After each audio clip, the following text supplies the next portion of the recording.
Programang ito ay rated SPG. Striktong patnubay at gabay ng magulang ang kailangan. Maaaring may masiselang tema, lengguwahe, karahasan, sexual, horror o droga na hindi angkop sa mga bata.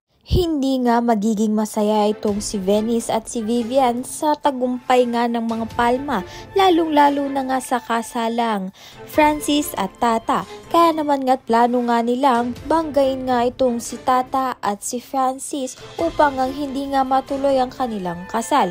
Ngunit hindi nga mapupuruhan itong si Tata at si Francis, kundi ito nga si Venice at si Vivian dahil nagdadrive nga sila ng walang seatbelt.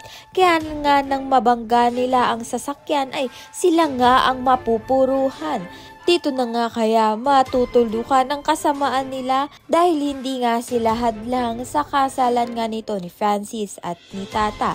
Dahil nga parehas na pamilya nila ay suportado nga sa kasalan nila. Ngunit may bagong karakter na naman ang lalabas at alamin nga natin kung kaaway o kakampi ito ni Tata. Si Pia nga ang bagong karakter at may posibilidad na wedding planner nga lang nila to ni Francis at ni Tata. At nagkataon lang na magkamukha itong si Tata at si Pia. Ngunit dito na nga malilito ito ngang si Francis dahil magkamukha na naman nga ang haharap sa kanya. Ayan at iba pa ang dapat nating pakaabangan. Maraming salamat sa iyong panonood.